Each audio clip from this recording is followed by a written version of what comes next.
Simple and క్విక్గా అయిపోయే tasty pulao and masala paneer try చేయాలనుకుంటున్నారా? అయితే ఈ వీడియో అస్సలు మిస్ అవ్వకండి. ఈ వీడియోలో మసాలా పన్నీర్ రెసిపీని నేను డీటెయిల్గా ఎక్స్ప్లెయిన్ చేస్తాను. ఈ మసాలా పన్నీర్ రెసిపీ స్పైసీగా ఫ్లేవర్ఫుల్గా చాలా బాగుంటుంది.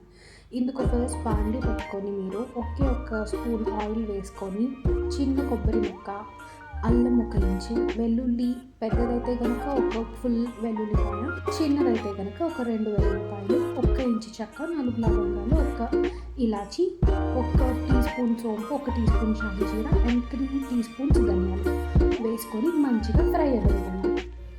ఇంగ్రీడియంట్స్ అన్ని మంచిగా ఫ్రై అయ్యి మంచిగా స్మెల్ రావాలి. మంచిగా ఇంగ్రీడియంట్స్ ఫ్రై అయినట్టు స్మెల్ వచ్చిన వెంటనే ఒక 3 గ్రీన్ చిల్లీ కారం కోసం అండ్ ఒక 2 రెడ్ చిల్లీ కర్రీ మంచి రెడ్ కలర్ రావడానికి వేసుకున్నాను. ఇంగ్రీడియంట్స్ అన్నీ కూడాను మంచిగా మాడిపోకుండా ఫ్రై చేసుకోండి. నేను ఆయిల్ చాలా తక్కువ వేసాను కదా, సో అందుకని కంటిన్యూస్గా స్టర్ చేస్తూ ఉన్నాను, ఎక్కడ ఏవి అడుగు పట్టకుండా.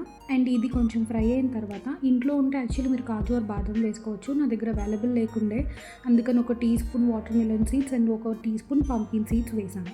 ఇవి కూడా కొంచెం బాగా ఫ్రై అయిన తర్వాత ఒక్క ఆనియన్ని పొడుగ్గా కట్ చేసుకొని అది కూడా వేసుకోండి. ఈ రెసిపీకి ఆనియన్స్ బ్రౌన్ కలర్లో ఫ్రైడ్ ఆనియన్స్ మనం బిర్యానీలోకి వేసుకునేలాగా అవ్వాల్సిన అవసరం లేదు. మంచిగా ట్రాన్స్లూజెంట్ అయితే చాలు.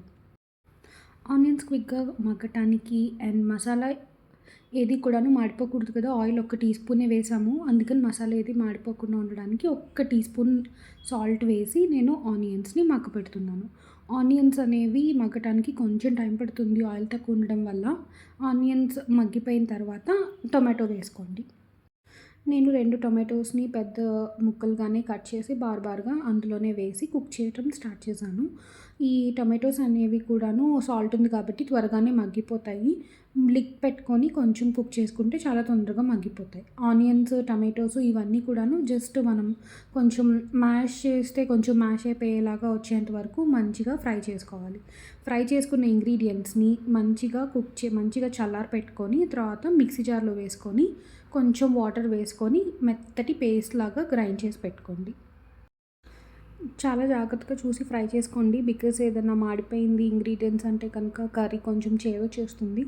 సో చూసుకొని కొంచెం నిదానంగానే ఫ్రై చేసుకోండి. కొంచెం స్లో ఫ్లేమ్లో ఉన్నా పర్లేదు, బట్ ఫ్రై అయిన ఇంగ్రీడియంట్స్ అన్నిటినీ మంచిగా చల్లార్చుకొని మాత్రమే గ్రైండ్ చేసుకోండి. మంచిగా ఒక బాండీ పెట్టుకొని అందులో ఒక 3 టీ స్పూన్స్ ఆయిల్ వేసుకొని అందులో కొంచెం కసూరి మేతి అండ్ కారం వేసుకొని మంచిగా ఫ్రై అవ్వనివ్వండి. కారం చాలా తొందరగానే ఫ్రై అయిపోతుంది.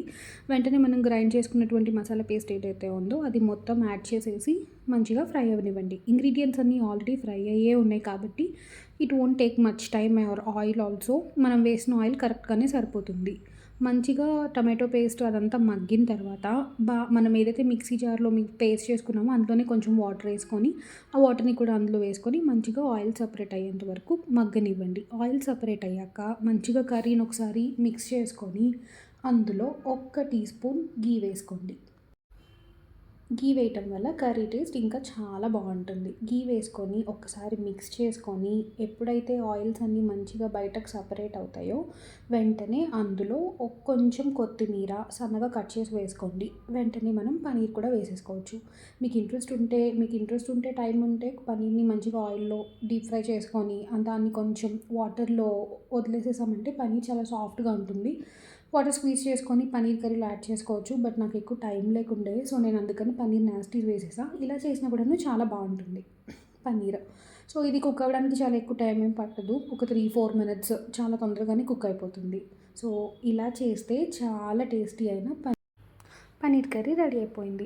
ఇంట్రెస్ట్ ఉంటే కనుక కొంచెం ఫ్రెష్ క్రీమ్ కూడా వేసుకొని కాసేపు కుక్ అవనిస్తే ఇంకా టేస్ట్ చాలా బాగుంటుంది, బట్ నేనైతే ప్రస్తుతానికి వేయలేదు.